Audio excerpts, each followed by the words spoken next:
어느 초등학교의 실과 수업 시간, 학생들이 주머니 만들기 수업을 하고 있네요.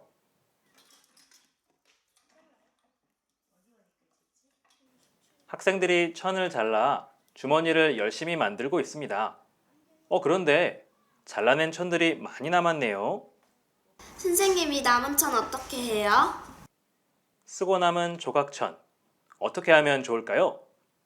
그럼 우리 함께 남은 조각천들을 알뜰히 사용했던 조상들의 지혜를 한번 배워볼까요? 자투리천의 아름다운 변신, 조각보. 쓰고 남은 조각조각천들을 자투리천이라고 합니다. 이 자투리천으로 무엇을 할 수 있을까요? 우리 조상들은 옷을 만들고 남은 자투리천을 남겨두었다가 조각조각 바느질로 이어붙여 조각보를 만들어 쓰곤 했답니다. 과연 조각보란 무엇일까요? 예, 조각보는 말 그대로 조각을 이어서 만든 보자기가 조각보라고 합니다.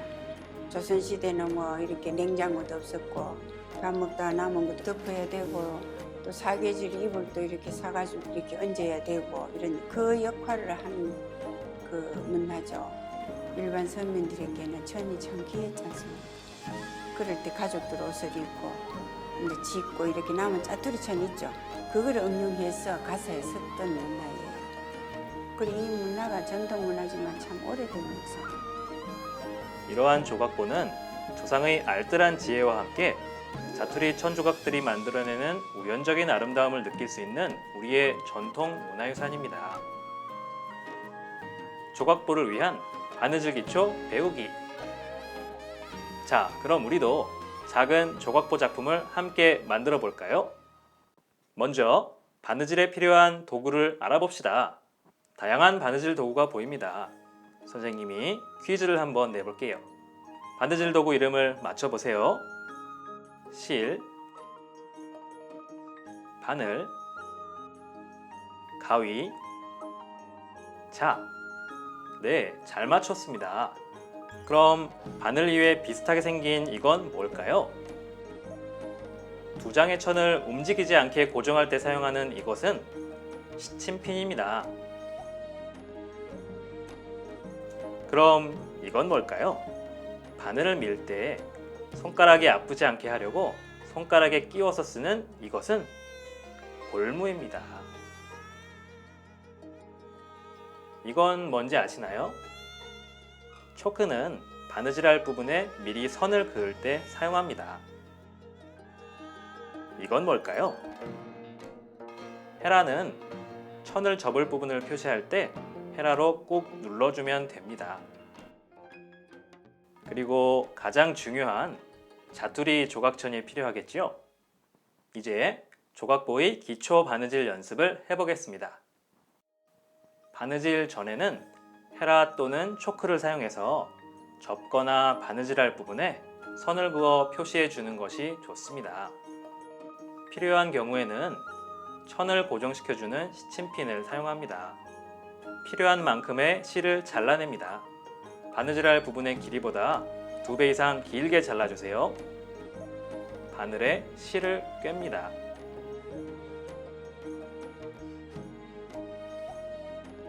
실 끝부분에 매듭을 만들어줍니다. 바늘 끝부분을 실로 2~3번 돌려주고 바늘을 당겨주면 실 끝에 매듭이 생겨납니다. 신기하죠? 바느질 기법은 여러 종류가 있지만 조각보 바느질에 주로 사용되는 것은 감침질입니다. 감침질을 배워볼까요? 감침질은 2장의 조각천을 마주 이을 때 사용합니다. 감아 꿰맨다 라는 뜻에서 감침질이라 하는데요. 천의 양끝을 튼튼하게 꿰맬 때 아주 좋답니다. 바늘땀을 작고 촘촘하게 하는 것이 보기 좋아요. 바느질이 끝났나요? 끝매듭을 지어야 합니다. 바늘에 실을 2~3번 돌려 바늘을 잡아당기면서 매듭이 만들어질 부분을 손가락 끝으로 천에 눌러주면 끝매듭이 완성됩니다.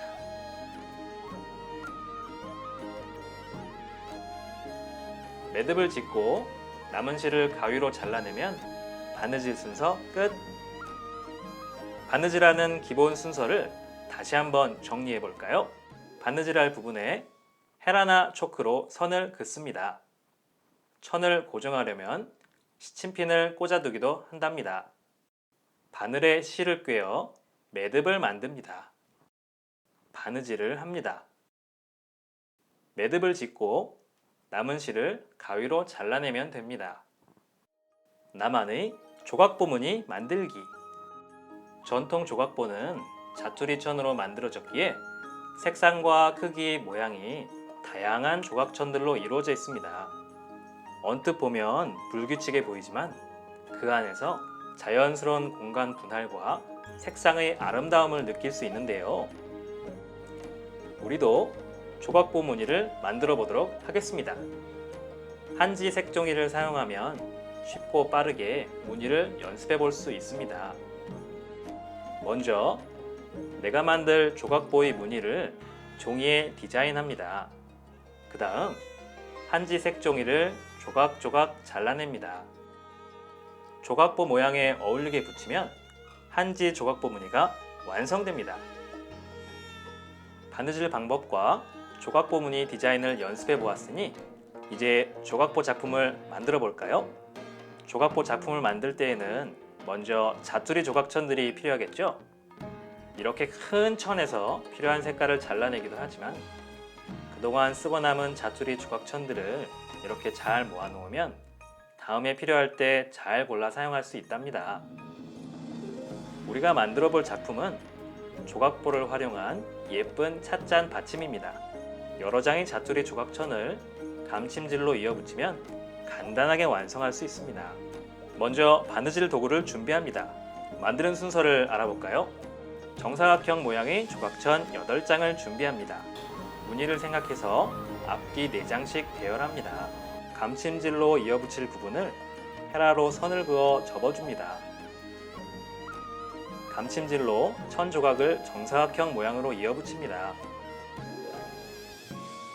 뒷장도 같은 방법으로 만들어 감침질로 이어줍니다. 바느질 후에 다림질을 하면 깔끔한 찻잔 받침이 완성됩니다. 우리 친구들이 배운 대로 조각보 찻잔 받침을 직접 만들어 보려 합니다. 먼저 자투리 천 조각들 중에서 내가 마음에 드는 색깔의 천을 골라냅니다. 헤라로 바느질할 부분에 선을 그어 접어주고 감침질을 사용해서 조각천들을 이어붙입니다. 천을 조각조각 이어나가면 나만의 조각보 작품이 완성됩니다. 우리 전통의 조각보는 밥상을 덮는 밥상포뿐만 아니라 이렇게 다양한 생활 소품들로 만들어져 활용될 수 있는데요.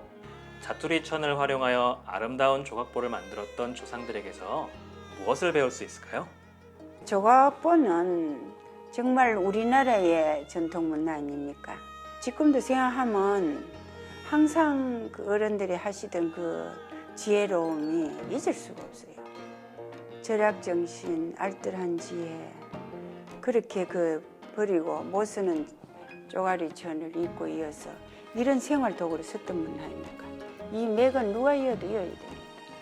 조상들의 삶 속에서 멋과 지혜가 깃든 조각보.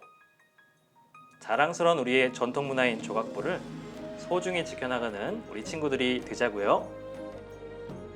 자투리 천으로 이렇게 찻잔 받침을 만들 수 있다는 게 신기해요. 처음에는 조각보를 잘 몰랐는데 만들어 보니까 쉽고 재미있고 다른 것도 만들어 보고 싶어요.